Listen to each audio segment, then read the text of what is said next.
नमस्ते साथियों, आपका स्वागत है एग्री स्पाई मंडी भाव के हमारे यूट्यूब चैनल में। हमारे चैनल को सब्सक्राइब करें, वीडियो को लाइक करें और शेयर करें। नमस्कार किसान भाइयों और मंडी से जुड़े व्यापारी साथियों, आप देख रहे हैं हमारी विशेष रिपोर्ट, जहां हम बात करेंगे देश के तेल तिलहन बाजार में बुधवार को आए दिलचस्प रुझानों की।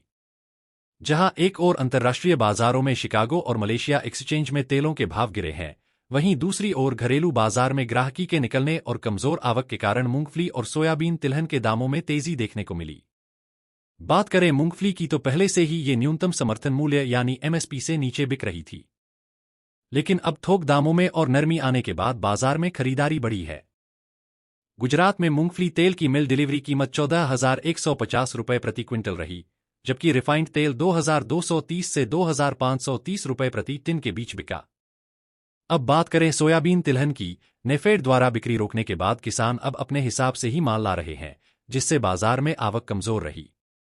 महाराष्ट्र में डीओसी की मांग बढ़ने से सोयाबीन तिलहन के भावों में मजबूती आई। दिल्ली में सोयाबीन तेल की मिल डिलीवरी 13,600 रुपये और इंदौर में 13,300 रुपये प्रति क्विंटल रही।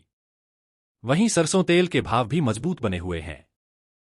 सरसों तेल दादरी का भाव 13,250 रुपये, जबकि कच्ची और पक्की घानी का रेट 2,370 से 2,495 रुपये प्रति टिन तक रहा। पाम तेल और पामोलिन की बात करें तो इनमें विदेशी दबाव के चलते ज्यादा हलचल नहीं रही। सीपीओ एक्स कांडला 12,600 रुपये और पामोलिन आरबीडी दिल्ली 14,100 रुपये प्रति क्विंटल पर स्थिर रहा।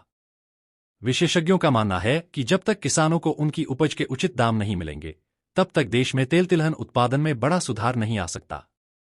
इसके लिए जरूरी है कि घरेलू बाजार को मजबूत किया जाए और नीतियां किसानों के हित में बनाई जाएं। देश के तेल तिलहन बाजार में बुधवार को एक दिलचस्प रुझान देखने को मिला।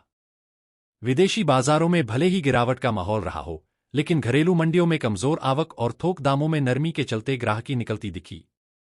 इसका असर मूंगफली और सोयाबीन तिलहन पर साफ नजर आया, जिनके दामों में सुधार देखा गया। सूत्रों की माने तो इस समय अंतर्राष्ट्रीय बाजार में टैरिफ युद्ध और रुपए की कमजोरी जैसे कारणों से अस्थिरता बनी हुई है।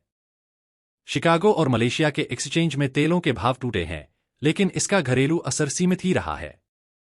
खासतौर पर मूंगफली, सरसों और बिनौला जैसे देसी तेलों का कोई मजबूत विकल्प नहीं है। मूंगफली पहले से ही न्यूनतम समर्थन मूल्य यानी एमएसपी से नीचे बिक रही है। इस बीच थोक कीमतों में गिरावट के कारण खरीदार सक्रिय हुए हैं। बुधवार को मूंगफली तेल और तिलहन में कल की तुलना में सुधार देखने को मिला, लेकिन इसके भाव अब भी एमएसपी से नीचे हैं। गुजरात में मूंगफली तेल की मिल डिलीवरी कीमत 14,150 रुपये प्रति क्विंटल रही, जबकि रिफाइंड तेल 2,230 से 2,530 रुपये प्रति टिन बिका। सोयाबीन बाजार में भी हलचल रही। नेफेड द्वारा बिक्री रोकने के बाद किसान अब अपने हिसाब से माल ला रहे हैं, जिससे बाजार में आवक घट गई है।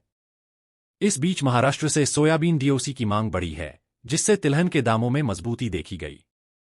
दिल्ली में सोयाबीन तेल मिल डिलीवरी की कीमत 13,600 रुपये प्रति क्विंटल दर्ज की गई, जबकि इंदौर में यह 13,300 रुपये रही। सरसों के भाव में भी मजबूती बनी रही।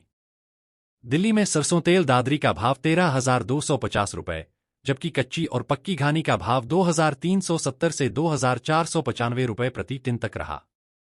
दूसरी ओर पाम ऑयल और पामोलिन के दामों में ज्यादा हलचल नहीं दिखी। सीपीओ एक्स कांडला का भाव 12,600 रुपये और दिल्ली में पामोलिन आरबीडी का भाव 14,100 रुपये प्रति क्विंटल रहा। विशेषज्ञों का मानना है कि जब तक किसानों को उनकी उपज के उचित दाम नहीं मिलेंगे, तब तक देश में तेल तिलहन उत्पादन में बड़ी वृद्धि की उम्मीद नहीं की जा सकती। इसलिए जरूरी है कि घरेलू बाजार को मजबूत किया जाए और नीतियां किसानों के हित में बनाई जाएं। तो दोस्तों, तेल तिलहन की इस ताजा रिपोर्ट पर आपकी क्या राय है?